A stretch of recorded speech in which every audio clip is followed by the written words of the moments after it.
Good afternoon. I'm Danny Weaver, and you're watching the BPA edition of The Edge.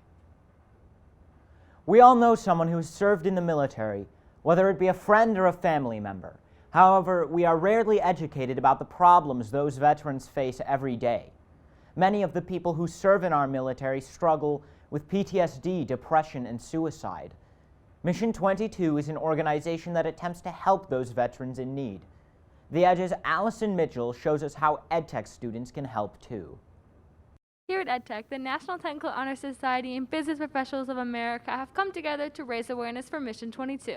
Mission 22 is an organization dedicated to helping America's veterans. They help provide support and fundraising efforts to help support them after they've come home. Mission 22 is able to prevent lives from being taken away. Because there's a lot of, unfortunately, veteran suicide.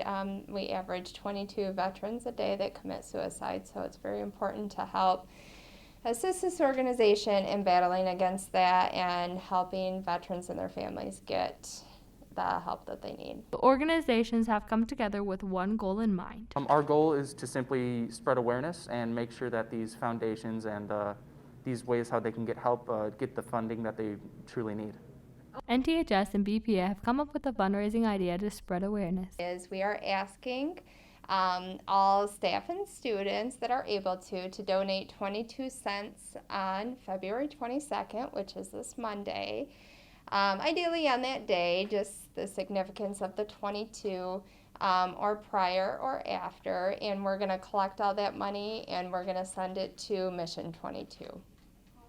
Our goal is to collect donations and raise awareness. I think it's important to educate people and raise awareness for it so that the word gets out that, these people that give their life and come back, they still suffer.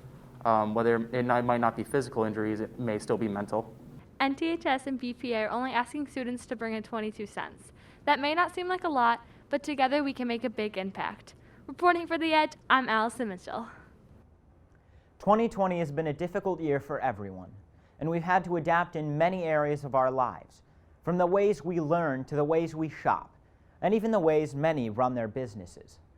The Edge's Tony O'Rourke gives us a closer look at what one of our local businesses has gone through during this uncertain year. Everything has changed because of the pandemic, especially small businesses. All restaurants in Michigan have had to close down indoor dining. Some stores had to limit the number of shoppers, and hairdressers and their clients must wear face masks. Steve O'Rourke owns SOS Insulation in Clifford, Michigan. He insulates residential homes. The COVID-19 pandemic has also had an impact on how he does his business. We just had to be a little more social distance, and we typically wear all the protection stuff at work anyway, so it hasn't changed a lot really. One thing that did change is prior to the pandemic, Steve and his crew wore N95 masks. They had to change to another mask because those were no longer available. But the pandemic isn't the only thing that small businesses have to worry about. Every day I worry about my business. Finding work was already difficult enough, and now many people have lost their jobs because of COVID-19. Just having work, the economy, if I'm making money, losing money, owing people money. For now, Steve's one of the lucky ones. His company is still finding work, but there are many other businesses that can't, and some businesses might never open their doors again. Reporting for The Edge, I'm Tony O'Rourke. It seems that's all the time we have left for this edition of The Edge. Make sure you stay safe, mask up, wash your hands, and remember to follow us on our Facebook, Twitter, Instagram, and TikTok at The Edge LC. From us here at The Edge, have a good night.